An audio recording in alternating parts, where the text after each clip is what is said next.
jaa ngeen jëf ami fidèle téléspectateur internet yu Sénégal 7 TV am mbégte ànd ak yéen ci jotaay bi ni ñu koy defee saa su nekk rek di leen rek béggee ak wax da leen wéy di abonné ànd ak ñun suñuy programme fas yéene ñëw ci actualité waxtaanee lu soxal kon li ñuy duppee donc minute de vérité fësal ay kaddu leeral ko bu baax a baax from fàcce ko ñoo mbégte dalal ci Mbaye Ngom nekk secrétaire général au niveau donc de la mairie de Kaolack mi ngi ci plateau bi ñu ngi lay nuyu bu baax Mbaye. maa ngi lay fay Abdou maa ngi nuyu waa Sénégal TV di Sénégal 7 di nuyu waa Sénégal yëpp di nuyu aussi kilifa kër gi ak téléspectateurs yi nga xam ne ñu ngi suivre. donc comme ni nga ko waxee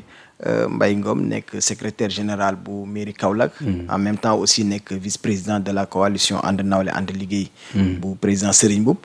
di nekk aussi ingénieur génie civil de formation. macha allah di la wax déwénit baal ñu àq baal nañ la àq. baal naa la àq baal ma àq. waaw ngomee ni moom amuñ problème mu koor xam nga ñu leen di simmi. xanaa fayeen yeeg. njuufeen yeeg seeneen yi. waaw am na solo. fi nekk ni moom jeex na moom. macha allah macha allah. nañ ko war at yu bëree bëri. amiin amiin mi ngoog nga tudd ko sànq nekk secrétaire général bu mairie bu Kaolack Kaolack nag nekk dëkk bu am ginnaaw dëkk bees ràññi lool ba duppee ko bassin arachidier bi nekk it carrefour économique tax ñu war a waxtaanee Kaolack google laataa ñu ñëw ci question d'actualité Kaolack tey jamono ji comment se porte cette région. tey jii lan lañ ci mën a jàpp sur le plan économique. xam nga Kaolack dafa doon commune bu stratégique. région Kaolack d'abord mais aussi commune de Kaolack. mu nekk ville carrefour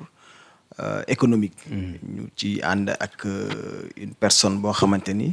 dafa am multicasquette. muy monsieur le maire Serigne Mboup nekk en même temps président de la chambre de commerce de Kaolack. muy région de Kaolack. ñu moom nag mu ngi exceller Kaolack depuis 2010 fekkoon Kaolack ci benn situation boo xamante ni c'était un peu compliqué. ci chambre de commerce nag vraiment mu def développement bu am solo. looloo tax sax mu am idée wu dem laaj mairie Kaolack bi mu demee laaj mairie Kaolack bi depuis 2022. ba léegi ñu am ci avancé yu am solo soo xoolee Kaolack bàkkee woon nañ ko dëkk yi nga xam ne ñoo gën a salté ci Sénégal mais actuellement soo fa demee wax dëgg yàlla bokk na ci dëkk yu gën a set am na avancé yu notable du point de vue aussi économique position stratégique bu Kaolack jox na ko mu doon une ville boo xam ne elle est très mouvementée très mobile marché bi yeneen marché secondaire yi vraiment traversé par les camions nationaux et internationaux moo tax Kaolack vraiment mu ngi développé bu baax a baax a baax. mi ngi développé bu baax a baax développement boobu noonu tamit am na ci li nga xamante moom moo di mënuñ ko cee ñàkk wax tey jii sax ci wàllum jabaya marché bi amoon na ay temps ñu doon wax daañ ko mën a yóbbu toxal ko mais tey mbir yi ba tey fan la toll. waaw xam nga marché Serigne Mboup da koy wax toujours marché kenn du ko toxal. marché central Kaolack boo xamante ne mu ngi fi depuis des années et des années des dizaines d'années munoo xëy rek ne da nga koy toxal. c'est vrai que am na marché sous-régional bu ñu nekk di construire pareegul sax mais marché central Kaolack kenn mënu ko doxal ñun au niveau de la mairie de Kaolack ñun li ñu proposé mooy tabaxaat marché bi est-ce que xam nga ni chaque année ñun dañuy voter un budget 250 millions pour defar réfection marché bi tabax ko surfaçage site yi nga xam ne c'est pas occupé ñu transférer ko defaraat ko nit ñi ñëw ñu defaat moderniser le marché mais daf ci am ay influence yoo xam ne dañuy ñëw di influencer commerçants yi ba liggéey boobu mënul dox. barki Demba Ndiaye yéen a ngi fi amoon benn invité buy. yaa ngi ci ñëw léegi sax. Fadilou Keita bu doon wax ci loolu. dinañ ci ñëw di wax ni waa marché bi suñ leen bàyyi woon rek ak mairie bi. je pense que mairie bi dina moderniser marché bi comme il faut te ci lañ nekk mais malheureusement daf ci am ay loxo ay influence kuy dugg ba naan ñun ñoo ko déjouer ça c'est très grave. da nga bëgg wax ne kon commerçant yi ànduñ ci tuxal bi. non xam nga commerçant yi soo jëlee 80% des commerçants lan lañ bëgg mooy ñu moderniser marché bi mais daf ciy am souvent benn groupe bu ndaw politique ñoo xamante ni malheureusement ñoom ñooy def allégation di ñëw di bëgg yàq liggéey bi ba bëgg influencer ñeneen ñi ba nga xam ne li nga xam ne mairie bi 2023 dañu voté woon 250 millions pour def ko ci marché bi ñoom ñu nekk foofu di xiiroo ngaayoon dañ ko def duñ ko def ñu reporté ko 2023 reporté ko 2024 reporté ko waat 2025 ba tey 250 millions mu ngi ci budget mairie Kaolack te mënuñu ko fa def ba léegi nii mënuñu ko def. Ça ne veut pas dire que nag mairie bi def fa yeneen travaux ñu ngi def yeneen travaux assainissement nettoiement et tout ça mais modernisation marché bi ci boppam y a toujours un blocage. nga dégg fii seen benn invité wax na ko fi barki démb. Fadilou Keita wax na ko barki démb loo xamante ni conseil municipal dañ ko voté mu dem ci préfet approuvé ko maire moo war a exécuter yow nga toog nga ne ñun ñoo déjoué moo ko wax fii. parce que normalement su fekkee yow da nga bëgg intervenir au niveau du marché central wala bëgg nga ci wax dara wala bëgg nga ci def dara mais da ngay approché wu de la mairie doo dem ci acteurs yi. parce que marché mairie lañ ko dégg su doon sax mën nañ ne Promogem mais CDC lan moo ci yoonam ci gestion marché ba naan ñun intervenir nañ fi loolu dinañ ko woo laaj ko. dinañ ko ci interpeller par nos juristes laaj ko moom ban loxo la am wala ban tànk la am wala ban cër la am bay dem ci marché bi naan am na lu fa naroon xew ñu ñëw ko di jouer il faut que loolu mu leeral ko. ñu jàpp ne tuuma la. ah waaw du ma ne sax tuuma la parce que pour man c'est un délit. parce que munoo toog nga ne mairie bi am na lu mu fa bëggoon def mais ñun ñoo ko di jouer te newul ni ñun newul man dane ñun ñoo ko di jouer moo ko wax fii seen télé ñun danañ ko interpeller laaj ko nan la ko di jouer ak lan la ci déjoué ak lan la ci def. parce que loo xamante ni c'est pour le public c'est pour la population kaolackoise yow nga ci def ingérence ba naan ñu ñoo ko déjoué loolu il faut que mu leeral ñu ko. il faut que mu leeral ñu ko c'est-à-dire que mën na àgg ba fan par exemple. bon ñun dinañ ko defal sommation interpellative. dañ ko defal dina ko jot suñu juristes yi ñu ngi ciy liggéey suñu avocats yi yooyu dina jot interpellation pour expliquer ndax lu mu wax nii. moom moo ko wax ak lan moo tax mu wax ko et puis la justice dinañ ko ne def suñu liggéey parce que ñun duñ ko bàyyi c'est une institution nekkul Mbaye Ngom en tant que secrétaire général nekkul Serigne Mboup mais c'est une institution loo xam ne dañu ko dénk pour toute la population kaolackoise yow nag su fekkee def institution boobu nee na day def benn projet yow nga ciy intervenir saa jaar ci moom il faut que ñu wax yow lan parce que gis nañ ni projet bi doxul il faut que loolu mu leeral ko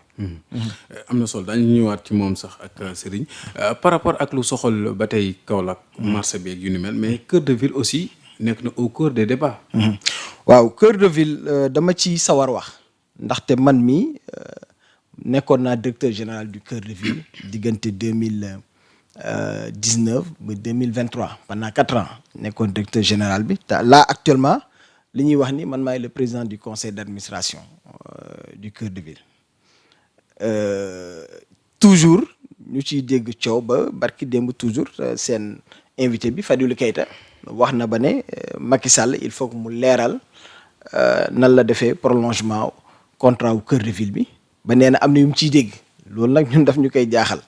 bi ci njëkk mooy damay ñëw sur le contrat xam nga PPP la à l'époque ñu ngi ko doon woowee CET.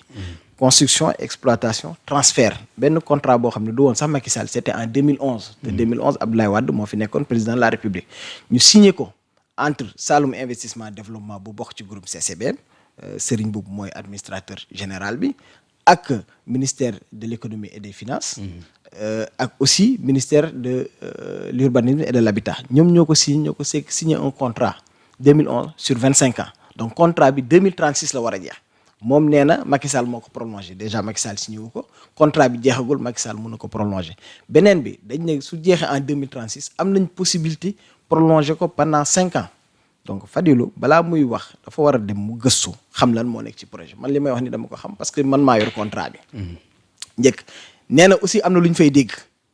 yu grave moom moo ko wax loolu aussi dinañ ko ci interpeller nañ ko defal interpeller ci lu bari ko non dinañ ko parce que moom moo toog def ay allégation toog ci télé donc c'est du public nga defee allégation mais loolu dañ koy interpeller mu leeral ko cœur de ville direction cœur de ville tamit dina ko defal sommation mu leeral loolu ndaxte lu mu wax dana grave nee na am na ñu fay dégg yu grave yu mu fay dégg nag il faut mu wax ñu ko ndaxte loo xamante ni les corps de contrôle yi ko sekk mooy ministère de l'urbanisme et ministère de l'économie et des finances chaque année ñu ngi def contrôle yow nga ne am na ñu fay dégg ça veut dire que yaa ngi tiimal ñaari ministères yooyu yaa ngi leen di tiiñal man bi ma fa nekkee en tant que directeur général amul année boo xamante ne waa urbanisme bu Kaolack duñ fa ñëw def la situation parce que contrat bi dañ la koy jox nga exploiter pendant 36 ans ci 36 ans yi day am ay contrôle balaa ñu ñëw contrôler 3 mois avant dañuy ñëw expliquer la 3 mois dañuy interpeller ñu def les contrôles suñu defee les contrôles ba pare ñu xool la situation problème su amoon di nga dégg xanaa ministère de l'urbanisme wax ci nga xamante ni moom lañ ko dénk ak ministère de l'économie et finance ñu ne su 36 ans yi jeexee nag ñu def la situation biñ la koy jox lii lañ ko fekkee woon lii lañ ci lii mooy kii mais lan moo tax donc moom doxul aussi su waxee loolu ay allégation la loolu aussi dañ ci jot sommation loolu tamit di nga ci def sommation ah oui kon Fadilou xaaral ñaari sommation yu bëgg am na yeneen yu ñëw sax wala am na yeneen yu war a ñëw fi ñuy bi ak ñuy pare émission bi je pense que di nga ci dégg lu bëree bëri incha allah cœur de ville mu ngi dox très bien parce que am na télé bu fa nekkoon ay jamono mu judd tëj et cetera non tëjul télé bi tëjul non pas tëj mais nam deme woon demeetu ko waaw xam nga télé bi ça représente je pense que 10% ci cœur de ville bi lan moo nekkoon objectif bi et que léegi beneen am na marché bu xonq bu fa nekk Auchan la xaw ma non xam nga cœur de ville ni ñu ko tëggee dañ ko def de telle sorte que mu nekk benn pôle multidimensionnel gars yi peut-être marché lañ fa gis Auchan mais am na yeneen banque ñu ngi fa UVS fa la nekk Université virtuelle du Saloum cœur de ville bi ñu amee problème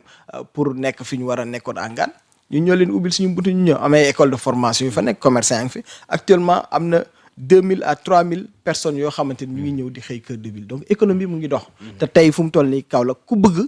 ku sañoon cœur de ville ngay am place donc loolu je pense que duñ ci attardé wu mu ngi dox wala doxul ñun ñi nga xam ne ñooy gérer exploitation bi c'est que ak ministère de l'économie et des finances ak ministère de l'urbanisme ñun xam nañ ni cœur de ville mu ngi dox en tout cas activité buy am Kaolack nit ñi cœur de ville la ñuy ñëw ñoom ñii koo xamante ni bëgg nga ci sa événement réussir cœur de ville ngay ñëw loolu surtout fa la ñuy defee foire internationale de Kaolack bon ça c'est la chambre de commerce ak chambre des métiers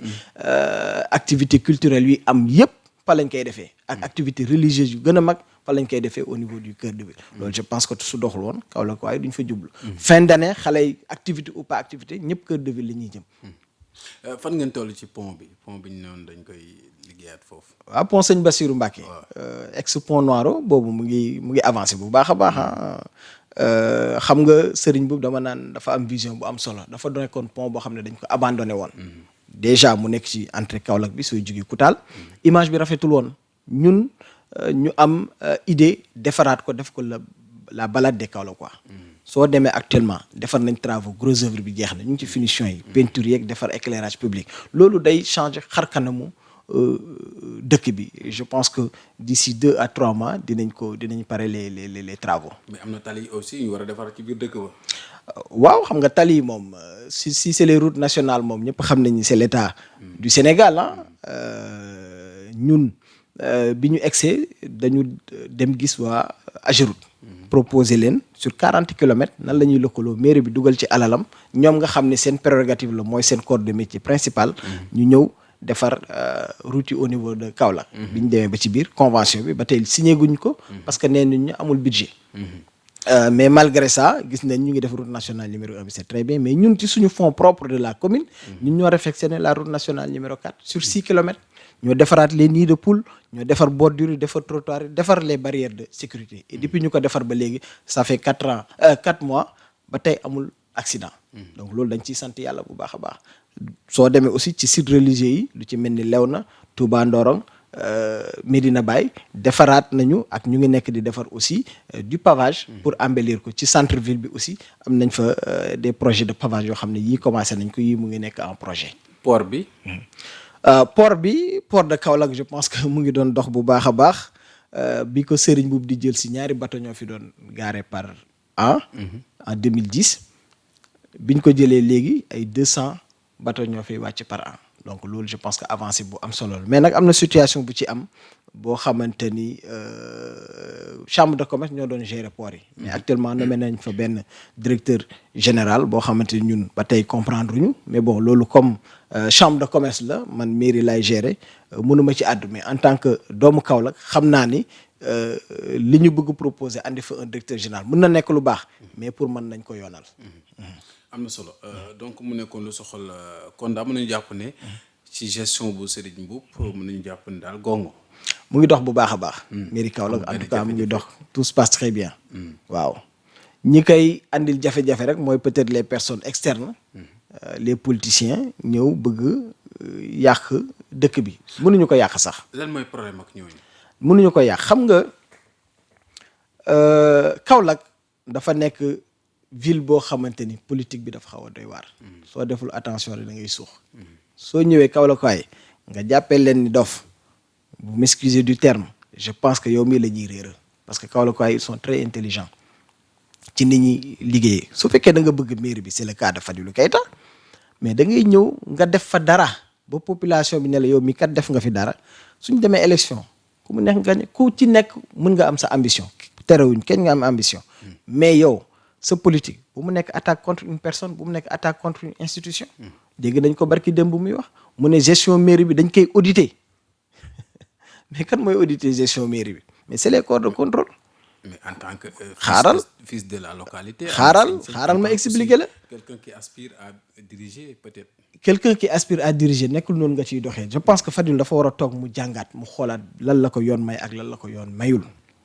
les corps de contrôle cour des comptes mooy ñëw def contrôle avertir ñu ñëw te dañuy ñëw 2 fois dañuy njëkk ñëw wax ñu seen projet lan la ñuy contrôler jël documents yi dem def nañ ko en 2023 ñun man personnellement j'ai reçu cour des comptes en 2023. bi ñu demee ñu ñëwaat nag toog pendant une semaine ci biir mairie bi interpeller la ci projet par projet dossier par lépp la ñuy xool même ñi ngay gérer sa courrier lépp la ñuy xool sa délibération yi lépp la ñuy xool te cour des comptes ñu ngi koy def ñun bañ ñu ko terewuñ ko. Fadilou nee na suñu bëggee ñu ñëw auditer ko moom la ñëw xam nga moom lan la ko yoon may en tant que personne contribuable de la commune de Kaolack. soo fa dëkkee yow document boo soxla da ngay bind au niveau du secrétariat général ñu def ko. dégg naa mu koy wax barki dem di ko ndamoo woy dinañ bind dañuy jox deful loolu defagu ko dañuy bind dinañ ñu jox les documents mais documents yi ñi ngi koy jël si chaque jour même étudiants yi nga xam ne dañuy def seen thèse ñi di def seen mémoire chaque jour dañuy bind ne dañu soxla lii dañu soxla les comptes administratifs dañu soxla compte de gestion yi dañu soxla délibération yi dañu soxla lii nga ñëw dañ ne la à tes frais ñun duñ la ko photocopier ma boole la ak benn comptable wala su fekkee côté juridique ma boole ak juriste bi yow nga dem nga photocopier ko ci imprimerie yu nekk à l'extérieur ñu andilaat ma original bi loolu ñi ñaa ngi koy def toujours nekkul loo xam ne lu bees la je pense que nag moom da koy soog a découvrir moo tax mu naan dinañ demander mais da ngay demander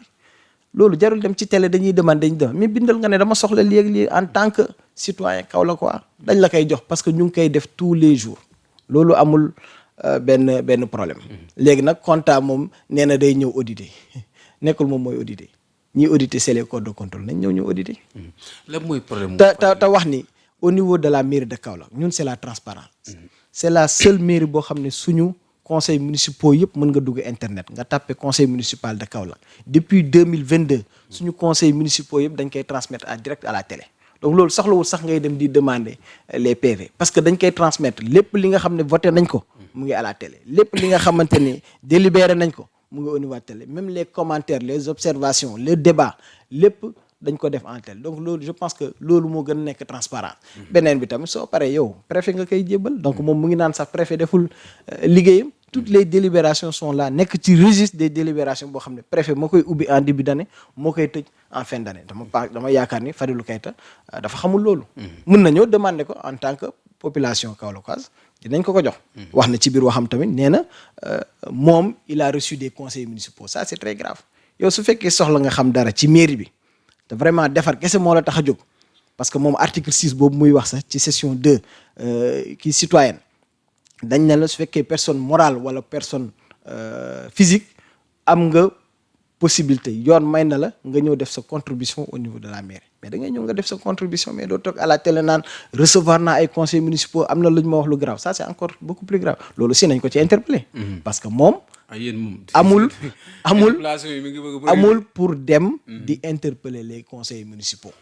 en tout cas ci wàllu liggéey bi su fekkente du ay prérogative la su fekkente ni nag moom ci wàllum xarit ak xarit wala wàllum politique mën na defal politique ku nekk mais su fekkee da nga soxla dara ci mairie bi information ba gën a soxla mais li gën a am solo kay ñëwal ci secrétariat général nga interpeller ko ñun dinañ la jox su fekkee kii woo maire nga bëgg a waxal mën nga aussi interpeller monsieur le maire ñun la transparence moom je pense actuellement si 557 communes yu nekk au niveau du Sénégal ñun ñoo ci raw kon daal da ngay weddi tuuma ne gestion yi lépp jaar na yoon gestion bi lépp jàpp ne coow bëri na ci Serigne Mboup jàppoo ne am na problème bu am jàppoo ne yow tamit sax ñu ngi la ciy dut baaraam non xam nga loolu jàpp ne problème yi dafa gën a doy waar non xam nga loolu moom politiciens yi moom suñu bëggee te yow amoo base politique ak Kaolack leen ngay def rek mooy xool ki nga xamante ni ñëpp moom la ñu ñëpp moom la ñu jox bopp. nga ne xaaral ma tudd ko ndax ma siw. je pense que loolu mooy la situation au niveau de la situation politique en tout cas à Kaolack. am na solo ñu des mais lan mooy dëgg-dëgg problème mu Fadilou Keita ak Serigne Mboup. bon Fadilou Keita ak Serigne Mboup mënuñu am problème ndaxte Serigne Mboup kilifa la ci moom mën na ko baay wala mën na ko nijaay moom sax wax na ko wante nag xam nga dafa def loo xam ne dafa grave moo toog bind ci site internet am du ma jaar ci kàddu yi am kàddu yu ñaaw yi mu wax koo xamante ni mën na ko bàyyi wala wax ko nijaay loolu aussi dina ci jot. interpellation dina ci jot interpellation. interpellative parce que yow mënoo bind sa site nga saaga ki nga xamante ni mooy premier magistrat de la ville Serigne Mboup position bu mu nekk Fadilou Keita amu ko parce que moom il est protégé par le code général des collectivités territoriales il est élu par le peuple au suffrage universel direct. Fadilou Keita il est nommé décret moo ko fa teg. il est protégé aussi par le code pénal. donc lépp loo wax ci moom yoon war na la mën a topp te Serigne Mboup du ko bàyyi. ah bon du ko bàyyi fan yi ñu jëm dina ko ci dégg. dina ci dem ak moom ci yoon daal plainte mën na ci am. plainte dina ci am en tout cas dinañ ko njëkk defal sommation pour mu confirmer moom lu mu wax wala waxu ko suñ ci jugee nag comme li ma wax suñu juriste yi ñu ngi ciy liggéey ils sont faits prêts pour ça donc digganteem ak Serigne Mboup moom wax na ko Serigne Mboup xarit la ci yaayam je pense que warul woon sax toog fii di tudd Serigne Mboup parce que kilifam la nijaayam la moom moo ko wax fii au niveau de la télé. sama xaritu yaay la ñaar ñoo xamante ne ay mag lañ xamante nañ bi ñu xamante fekkewuñu yow loo ciy wax da nga ciy maanu te koo xamante ni sa yaay wax na la kii nitam la vraiment waroo am yenn kàddu yoo xam ne da nga koy am jëmale ko ci moom te moom lu wax sa dafa garaaw nee na sama yaay nee na ma demal nga seeti Serigne Mboup man maa bañ Ousmane Sonko moo ne ma demal ma dem loolu qu'est-ce que ça signifie man de sama yaay su ma yónnee damay daw ba daanu Serigne Mboup su ma yónni woon muy sama kilifa sama yaay yónni ma wala sama yaay woo ma wax dëgg yàlla damay daw waaye yow yaa toog ci télé bi nga ne ma sama yaay daf ma ne demal seeti Serigne Mboup ma bañ Ousmane Sonko moo ne ma demal ma bañ ma soog a dem loolu qu'est-ce que ça veut loolu ça veut dire beaucoup de choses sur la personne toogaat na aussi mu ne les relations entre yaayam ak Serigne Mboup yaayam jàppale na Serigne Mboup yaayam nan la mën a jàppale Serigne Mboup yaayam nekkoon amoon na fi jafe-jafe de. yaayam nan jafe-jafe yoo xamante ni. mais yaayam taxaw na ci vraiment. nan la ci mën a taxawee mais loolu c'est grave loolu mu ngi dugal yaayam sax. man mii xaw ma lu ci nekk. mu ngi dugal yaayam yow kii nga xamante ni opérateur économique la muy Serigne Mboup sa yaay nekkoon IGE nga ne sama yaay jàppale na ko mais su xel ñaawee da nga naan ah. yaa ngi dugal sa bopp. diggante Serigne Mboup. est-ce que jàppale bi ci côté boobu la est-ce que nekkul jàppale ci beneen. mais dafa war a jaar ci digg bi. mën na nekk beneen aspect. mais xam nga nit ku soo demee di toog bay wax da ngay jaar ci digg nga ni lii mais soo ne sama yaay jàppale na nga bàyyi te ñu xam ne sa yaay fii la nekkoon Serigne Mboup opérateur économique la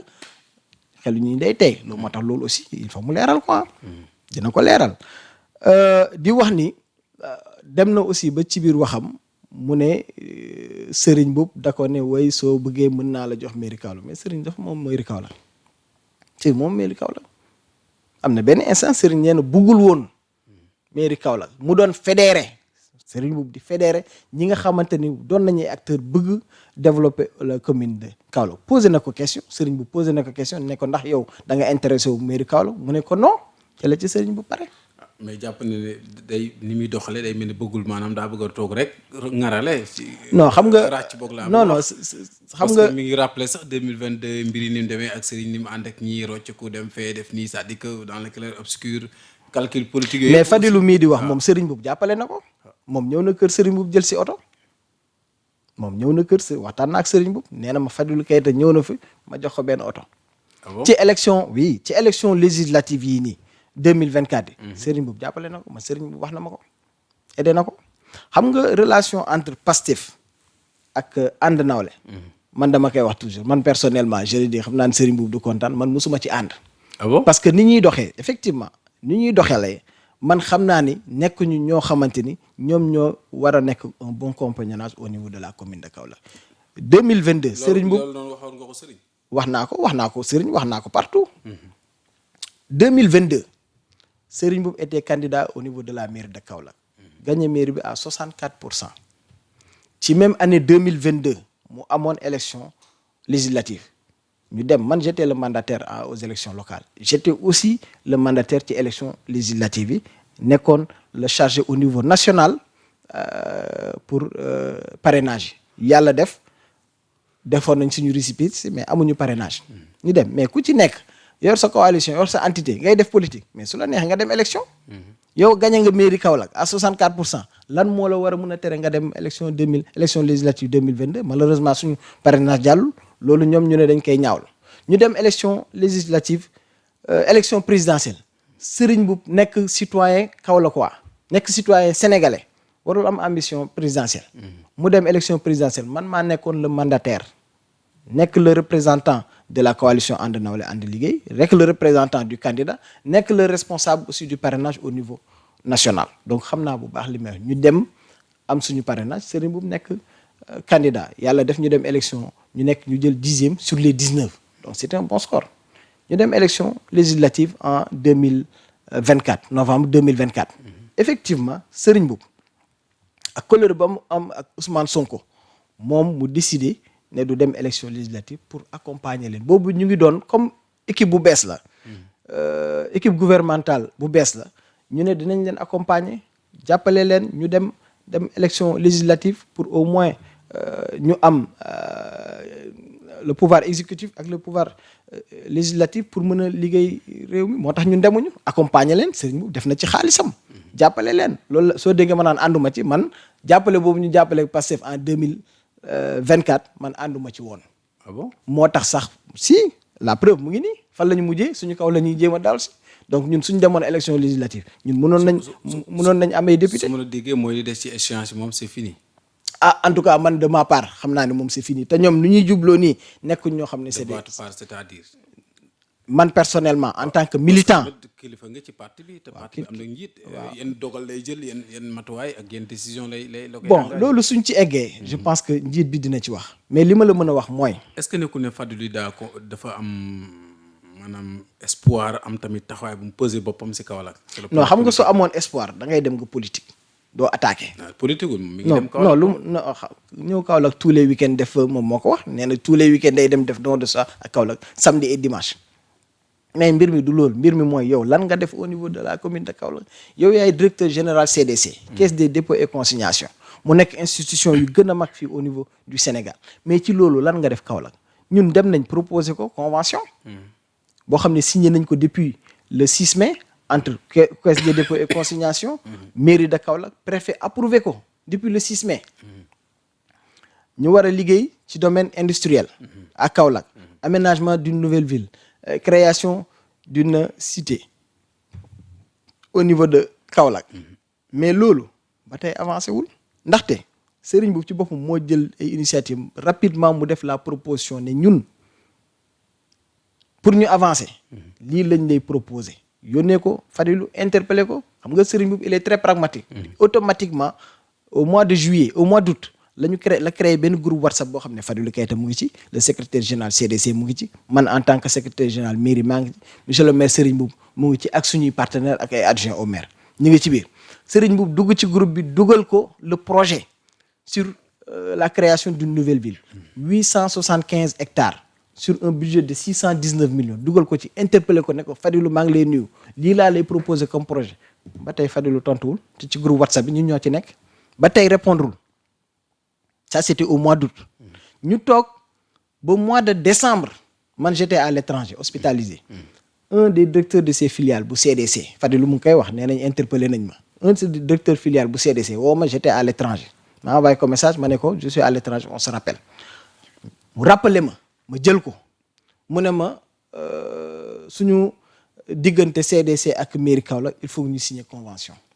un certain Ndiaye Malick Ndiaye je pense directeur filiale mu ne ma il faut que ñu signer convention au mois de décembre te ñun ñu ngi signer convention bi le 6 mai pour 24 mois maanaam mois de mai bi convention bi day caduc day jeex ma ne ko mais yow man lii ça me fait peur ñun signé nañ convention depuis le 6 mai ak sa directeur général ñu ngi koy interpellé ci groupe boo xamante ne musu ci àddu musu ci wax bi ñu signé convention préfet approuvé dugal nañ ko secrétaire général moo ne bien reçu Fadilou Keita ba tey groupe bi musu ci wax directeur bi ñoo ne ma il faut ñu signer convention ma ne ko kon y a un problème ça veut dire que convention bi yéen yitteelu leen su fekkente ni seen directeur général signé na ko ba jot approbation bi ñu koy interpeller ci groupe WhatsApp mu toog tey naan. xanaa kon convention bi amagul benn mise en application wala. amagul mise en application yitteelu ko. su ko yitteeloon dina def ay démarches pour ñu ñëw. parce que ñun nag xam nga nit ki aussi doo ko topp. yow ñun ñoo def déplacement commission de 5 voire 6 personnes. ñëw ba CDC waxtaan ak moom signé convention bi foofu CDC def nañ démarche yi. mais moom gis nañ ni li ko yitteel automatiquement dégg naa keroog barki démb au niveau de la télé mu ne nañ ñu jox foncier bi mais mairie day xëy rek jox la foncier comme ça mais il faut que ñu defar projet bi il faut que ñu waxtaan ci. il faut que ñu avancer. loolu moo ëpp solo. gis naa ni daal mbirum foncier solol na ko lool. te il faut que mu def aussi attention parce que gis nañ ko mu ngi lëkkaloo ak koo xamante ni muy Modou Ndiaye Rahma nekkoon candidat élection présidentielle élection municipale. ci mairie Kaolack en 2022 moom la Serigne Boub gagné moo jëloon deuxième. bu Benno Bokk Yaakaar gis nañ ñoom ñaar ñuy ànd xaw ma nag lan moo xew ba fan yi déggatuñ leen kooku mu ngi am ay dossiers pendant à la justice concernant le foncier entre mairie Kaolack. wala da ngeen am leer na yàqin ni ñoom ñi ngi ànd. en tout cas gis nañ leen ñoom ñaar ñuy ànd ci ay plateau ba gisee affiche yoo xamante ni affiche yu Ousmane Sonko la ak koo xamante ni Benno Bokk Yaakaar non man ce que je veux dire mooy ñun ça nous gêne pas très honnêtement ça nous gêne pas. est-ce que nekku leen di am tiitaange aussi ci yenn figure politique yi. non mënuñu tiit xaaral ma daaneel rek. waaw allez-y. xam nga non dama lay wax il faut que ñu def attention. yow koo xamante ni mu ngi am dossier pendant à la justice. ci diggante moom ak mairie Kaolack. ci ñaari site. muy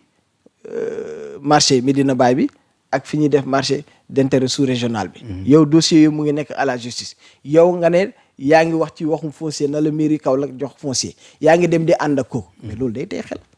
koo xamante ne Benno Bokk Yaakaar la pur et dur ñëpp xam nañ ko. yow ngay passif yow peut-être bëgg nga mairie bi rek nga ne xaaral ma dem ànd ak kooku. donc loolu dañ koy interpréter rek mu def attention di wax ni waa Kaolack nañu siggi. ay conseils yoo koy jox ay conseils lañu nañu ubbi xool seen bët bu baax a baax. am na solo parti And Nawlé actuellement ngeen nekk ci langue politique au-delà de la gestion de la mairie naka ngeen gisee recomposition politique bi actuellement. waaw xam nga temps bi jeex na presque. xam nga ñun ñëpp bi ñuy Serigne Mboup sax li ko gën a dugal ci élection présidentielle 2024 yi. mooy xool ni benn système boo xamante ni mu ngi fi woon ñu bëggoon ci andi suñu contribution andi ci suñu avancée changer xar kanamu Sénégal changer politique Sénégal nu muy doxee parce que Serigne Mboup ku ko xam ni capitaine d'industrie la. yàlla def na wax dëgg yàlla li ñu bëggoon à l'époque am na mooy président Macky Sall moo fi nekkoon système bee fi nekkoon ñu jëlee ko fi. jëlee nañ ko fi wax dëgg yàlla Sénégalais am lu bëri lu ñu doon xaar ci équipe actuelle bi mais gis nañ ni li ñuy dégg yëpp c'est des querelles politiques ay clan fii Diomaye président Pastef apte nekkul loolu la Sénégalais yi di xaar Sénégalais yi li ñu doon xaar mooy dëkk bi dafa metti woon mais fu mu toll nii gën na metti tout le monde souffre sur le plan économique et sur le plan social li ñu doon xaar mooy mu am ay avancé léegi nag les querelles politiques ñoom nañ ko gérer nañ ko def seen diggante mais population bi li nga xam ne moom lañ doon xaar en tout cas ci 2 ans yi nii gisaguñ ko de. kon And Nawlé am na regret boobu moytul. bon du ma ko tuddee regret. mais on attendait plus que ça. on attendait que changement am comme ñoom ni ñu ko doon waxee ci seen discours le président Ousmane Sonko foo ko déggoon danaan suñu joxee nguur gi lii dina changer première année bi lii dina changer suñu defee quelques mois lii dina changer mais ñu ngi dugg seen 3e année. gisaguñu en tout cas. Sénégalais yi moom man boobu li ma gisaguñu daal sama contrat yi ñu wax ni. waaw bon ça c'est des avancées yu am solo la avancées yu am solo la nañu xaar ba xam fu muy mujjee parce que lépp lu ci am solo mooy sénégalais bi. li ko soxal mooy mu sentir ko ci panier ménager am sentir ko sur ses conditions de vie ak cadre de vie am. loolu moo ko ëppal solo nañu renégocier les contrats su fekkee antani dina sotti la xayrun yàlla sotti. yaa ngi koy tudd sànq président Macky Sall bi nga xam ne xeex ngeen ko mu jóge fii mais tey lu terewul am nañu ko fi xeexoon taxaw nañu ngir jàppale ko ci conseil de sécurité bu Nations Unies. tey ji parti And Nawlé bi lan moo ci position. bon man sama position personnelle laa mën a wax. waaw mënuma jël position coalition And Nawlé ànd liggéey. non dégguñu leen ci en fait je veux dire. waaw mais man mën naa ci wax. waaw allez-y. man loolu dama koy approuver. parce que bu ñu xool Macky Sall quoi qu'on puisse dire quand même nekkoon na fi président de la République du Sénégal entre 2012 ba 2024 am na lu mu fi def peut-être que la population attendait plus jeex na dem na mais nañu xool un Sénégalais pour la première fois mu nekk secrétaire général ONU africain moo fay nekk sénégalais moo fay nekk pour man dañu war a jël les positions politiques les positions personnelles lépp ñu teg ko fële. ñu ànd ki nga xam ne doomu Sénégal nañu xool un doomu sénégalais bu ñu xool Macky Sall nañu xool un doomu sénégalais mooy nekk loolu dina yóbbu Sénégal feneen fu sori. dina ubbil Sénégal je pense que aussi dina yokk développement Sénégal nañu xoolee foofu man personnellement wax dëgg yàlla damay approuver su fekkonte ne am naa ci ndogal malheureusement man du ma voté mais su fekkonte ne am naa ci poids dinaa user sama poids ba ñu def ko secrétaire général ONU. man moom je suis pour. am na solo peut-être mënuñoo ñàkkalaal ci acte 4 en tant que acteur municipal. ban appréciation nga ci def parce que gis nañ ne temps yi nekk na lu ministre Moussa Balla Fofana yëkkati. par rapport ak l'acte 4. de la décentralisation gis nañ ci acte yi fi jaar yëpp. ak ses conséquences. est-ce que quel commentaire cela vous inspire naka nga ko jàngatee. waaw acte 4 de la décentralisation c'est bien parce que ni ñu ko defee nii acte 3 bi ñu koy def. man nekk nu ma woon ci domaine politique bi donc j'ai pas suivi mais le code général des collectivités territoriales bi ñuy liggéey actuellement c'est calqué ci acte 3 bi. moo taxoon sax ñu def code bi. mu ngi doon dox. mais acte 4 de la décentralisation bi ñu koy def vraiment dañu woo acteurs yëpp ñu toog ñu waxtaan ci. su fekkente ni recommandation yi ñu ci def noonu lay confirmé wu ci acte bi vraiment suñu xel dina daal parce que xam nga mairie yi dañ leen war a dooleel fu mu tànk ni les mairie dañu tënku parce que le maire et le conseil municipal à part voter maire bi exécuter amuñu pouvoir bu bëri est-ce que xam nga ni mairie lépp looy def préfet da koy approuver lépp looy def déjà le conseil municipal su ko voté ba pare il faut que préfet approuver ko su ko préfet approuver sooy exécuter lépp looy exécuter payeur mooy fay donc mairie amul liquidité boo xamante ni wala chèque boo xam ne moo bind c'est le payeur qui paye donc dañ leen tënk yu bëri soo ko naree def dañ naan la lii kat il faut mu jaar approbation préfet lii kat il faut payeur te di wax ni aussi xam nga les comptes ñun mairie yi ñu ngi fonctionner 5 voire 6 mois dans l'année parce que à partir du mois de novembre dañuy tëj compte yi mënatoo defati benn mandat novembre des fois décembre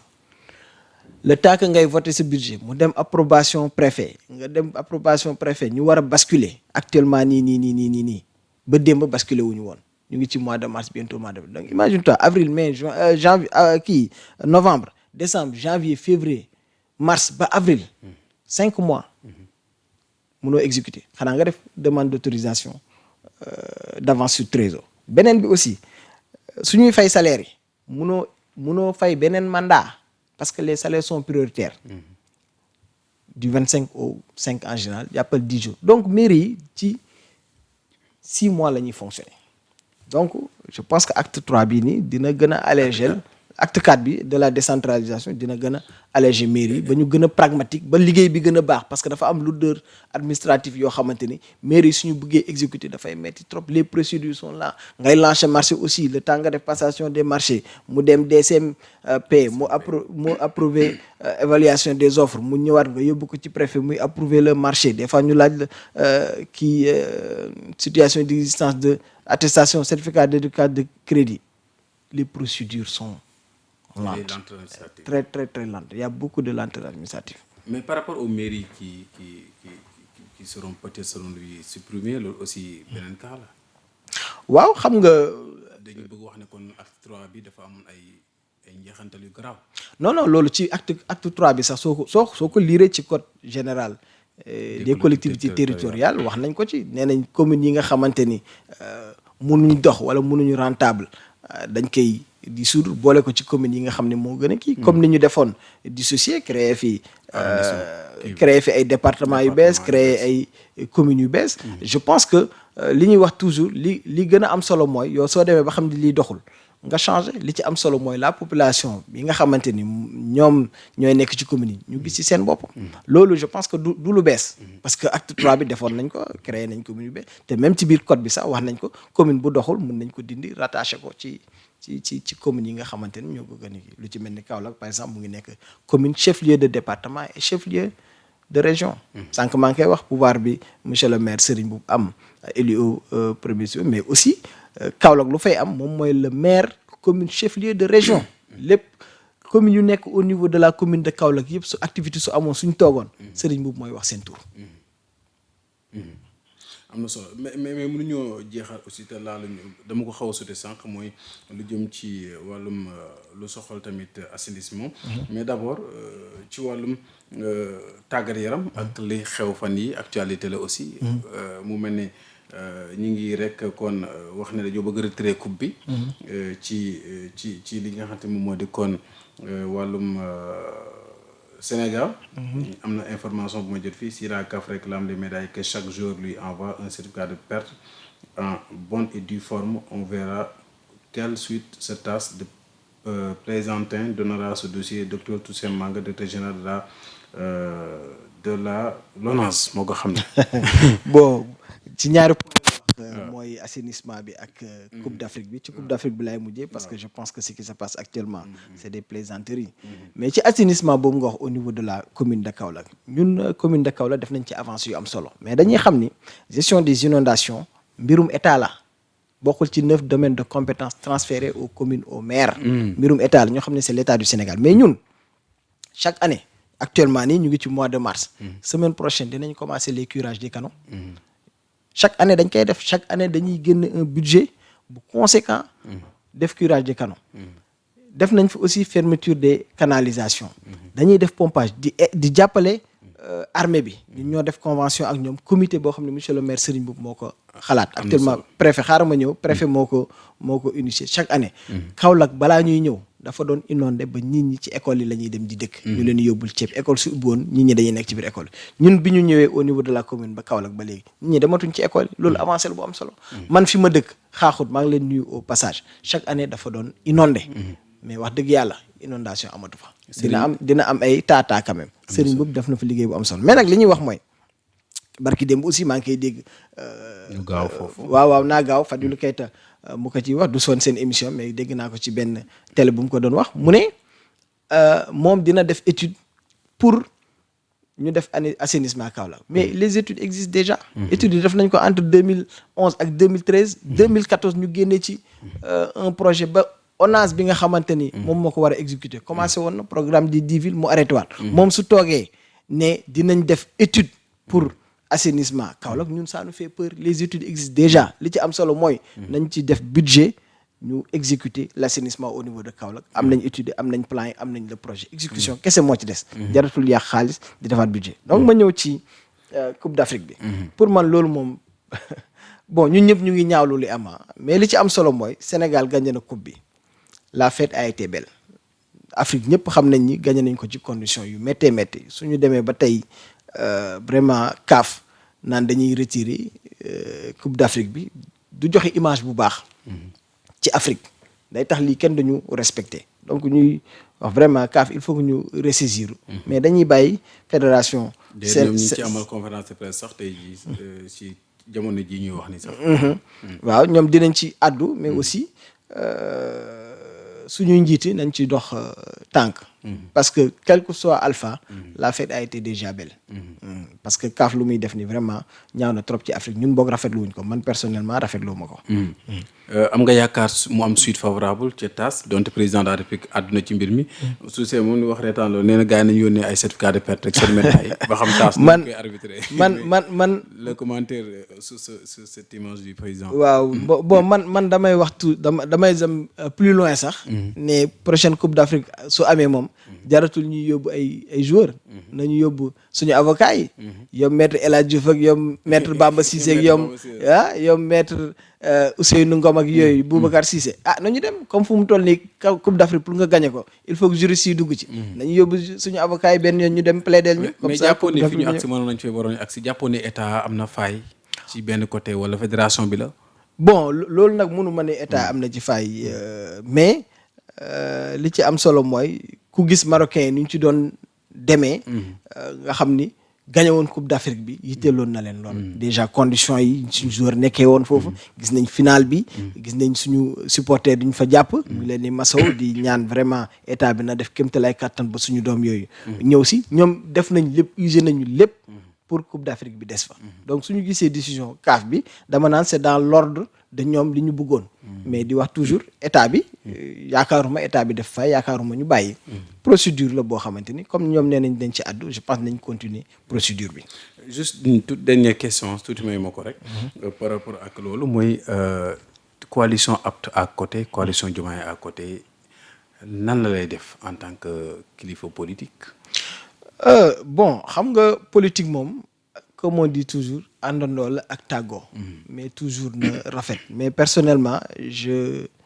xaw ma nag les tenants et les aboutissants parce que man comme j'ai dit lépp lu xeetoog Pastef moom très honnêtement musuma intéressé mais suñu gisee coalition Diomaye demee na le coalition apti dem na le ça nous peur fii ñu gis fi le premier ministre fële ñu gis fi le président de la république ñaar ñoo xamante ni ñoo doon ànd dañ doon wax Sonkoy Diomaye Diomaye mooy Sonko. tey ñu def nii. on ose espérer que du am répercussion ci gestion réew mi ak développement réew mi man pour le moment loolu laa ci mën a wax. am na solo jaajëfal nañ la wax Mbaye Ngom. jërëjëf. di fàttewoo dara. di la remercier vraiment ci émission bi. am na solo ci invitation bi mais aussi déroulement émission bi di gis ni vraiment maîtriser nga les sujets. di remercier aussi kilifa kër gi.